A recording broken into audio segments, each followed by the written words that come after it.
Hello! In today's video, we're going to learn a solo ukulele arrangement of Bach's Bourrée. This is compatible with both high G and low G ukulele like I'm playing here, and is a really fantastic exercise for any intermediate player who's looking to expand on their fingerstyle technique by layering melody and harmony together. Let's go ahead and take a listen to how it sounds. Bringing the camera down, should sound something like this.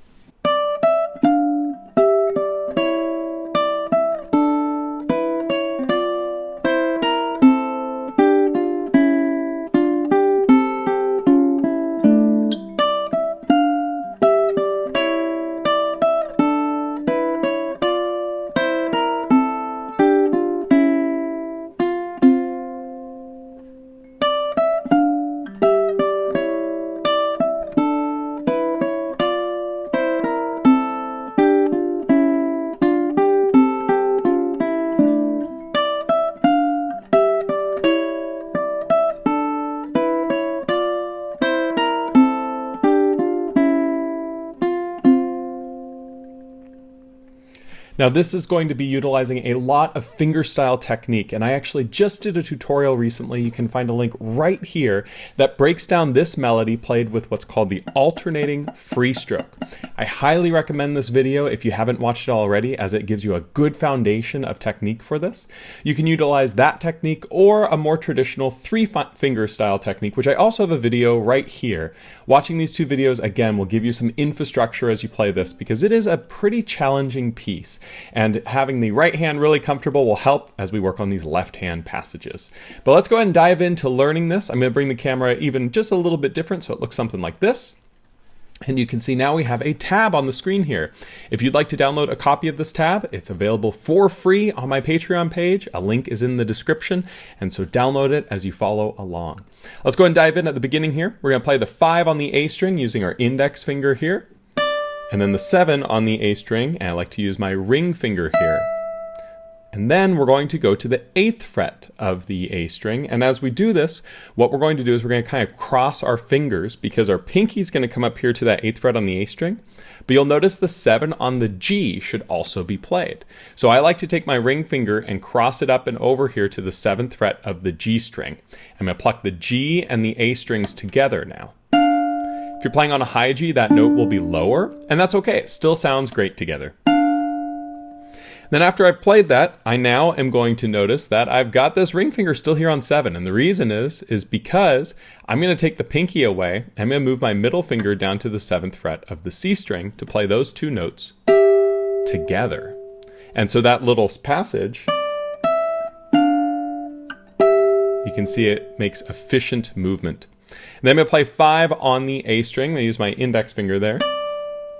And then I'm going to go down to 4, sliding the index down 1 fret, plucking that with the open E. And then I'm going to play the 5. I'm going to use my middle finger there. And then the 7 with my pinky. And now I need to jump all the way down to 2 on the C string while I play open on the A. I'm going to take this index finger, I'm going to jump it down to that open on the C string, or excuse me, the open on the A string with that 2 on the C string. And then I'm going to play 2 on the A string by taking this middle finger, adding it here on the 2nd fret of the A string, playing that with the open E. Then I'm going to play 4 on the E with the pinky finger, excuse me, 4 on the A string with that pinky finger. And then I'm going to play 1 on the E string with 5 on the A. To do this, my pinky slides up 1 fret to the 5th fret of the A string, and my index crosses over to the 1st fret of the E string. This can be a little bit of a stretch, so when you're working on it, just try to get as close as you can. If your hand cramps up, shake it out, keep trying. It's kind of like yoga for your fingers. The more you do it, the easier it gets. We're going to pluck those two together. Then we're going to play open on the E with 3 on the A. So this index comes off, this ring comes onto 3 of the A string, and the pinky comes off. And then for the very last note of this passage, I'm going to play 1 on the A string with my index finger. So there's a lot of movement here, and I talked earlier about layering melody and harmony. You'll notice that we never play more than 2 strings at a time, and that's because we're essentially playing the melody, which is mostly on the A string, with the harmony, which you'll find is on the G, C, and E strings. And it ends up sounding something like this when you put this whole piece together.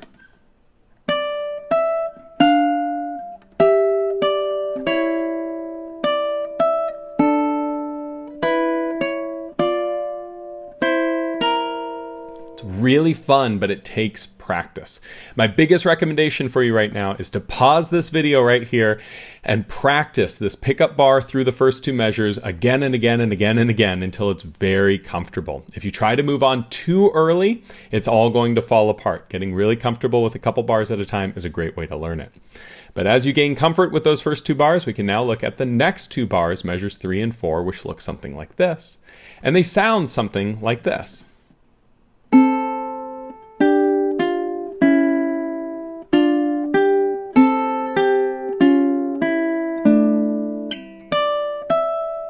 So to dive in playing this, we're going to start with the open C and the open A together. Then we're going to play 2 on the C and 3 on the E. I like to use my middle finger on the 2nd fret of the C string and my ring finger here on the 3rd fret of the E string. Pluck those two together. Now go ahead and take your index and preset it on the 1st fret of the E string here, because I'm going to take this ring finger off and just play that 1 on the E.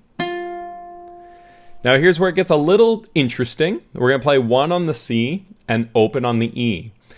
I'm going to actually play that 1 on the C by sliding my hand down 1 fret and allowing this middle finger to play that 1 on the C string. That's a little different than how we might normally do something like this, but it allows me to just slide the hand down.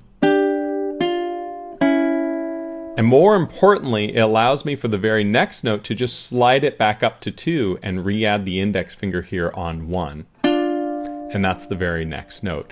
Makes it a little bit easier than if we're jumping our fingers around, and we can get more of a legato sound. Legato means to play smoothly. It's very difficult to get good legato playing Bach because there's so many notes. So we take these little instances because I can maintain contact with this finger as it slides down to 1, and I can slide it back up to 2 and add the 1 to create that sound. Then I'm going to play 3 on the E string with the ring finger. See, I'm just adding it back 2. And then going into the 4th measure, I'm going to play open on the C and open on the A. Then 3 on the E string with my ring finger here. Then I'm going to play 1 on both the C and the E string. So I'm going to take my index finger, place it here on the 1st fret of the C string, and I'm going to cross my middle finger here to the 1st fret of the E string.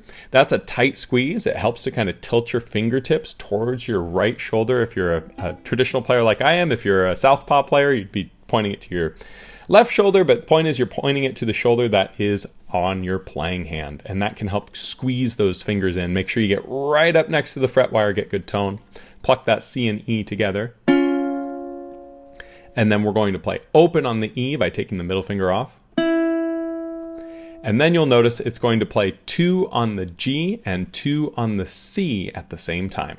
I'm going to take my middle finger, cross it here to the 2nd fret of the G string, ring finger here to the 2nd fret of the C string, and pluck those together. And finally, at the very end here, it plays the 5 and 7 with our index finger here and our ring finger, just like we played at the pickup bar at the very beginning of the tune. So these two measures, 3 and 4, sound and look something like this.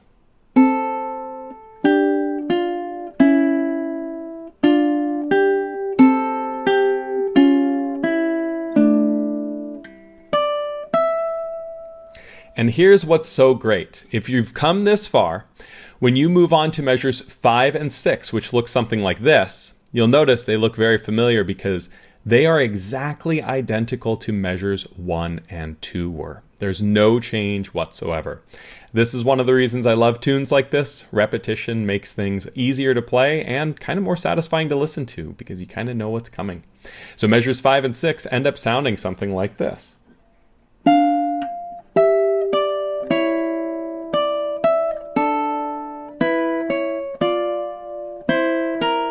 Very familiar because, again, it's exactly the same as measures 1 and 2 were, which is just awesome. So from here we go on to the ending measures, measures 7 and 8. And pretty neat, they start off the same as what we did on measure 3, but it does change a bit.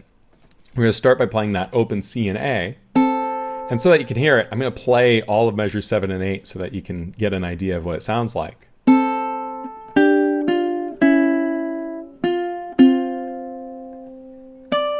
So you get that kind of finale type of sound before it resets and repeats. And so when we're playing measure 7, starting with that open C and open A, just like I mentioned a moment ago, then the 2 on the C with our middle finger and the 3 on the E with our ring finger, and play the 1 on the E with the index, Same slide down with the middle finger down to the first fret of the C string, pluck that in the open E string. And then at the end of this measure, you'll notice it plays the 1 on the E. So it holds this note for a beat and a half before it then plays that 1 on the E.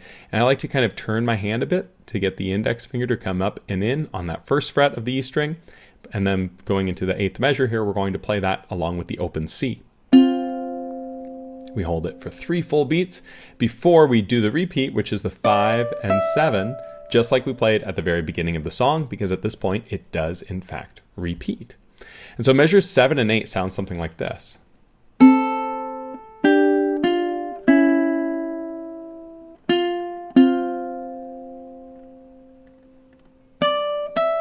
And now it repeats.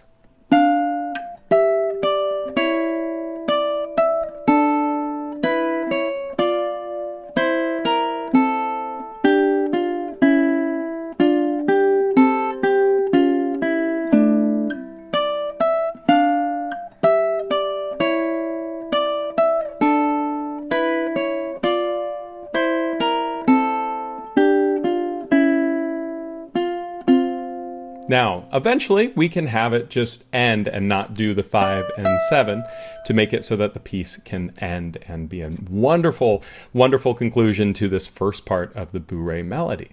This is really the iconic part, and it sounds so good and works really well on the ukulele to play these 2 notes at a time, the melody and the harmony together. I'm going to bring the camera back up right now.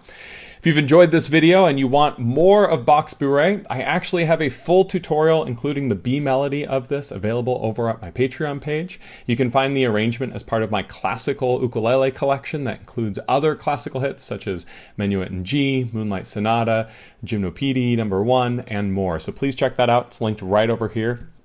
And if you've enjoyed this video, please consider liking and subscribing with this channel, as well as supporting my Patreon page, as I mentioned before. I actually do a tutorial every month based on suggestions that the patrons have, and this happened to win the month's vote for, what month is it? February of 2025. Crazy how time flies. So if you've enjoyed it, again, please leave a comment down below. Let me know how it's going as you're working on it. I look forward to seeing you on the next lesson here. Thank you so much. Take it easy. Talk to you soon.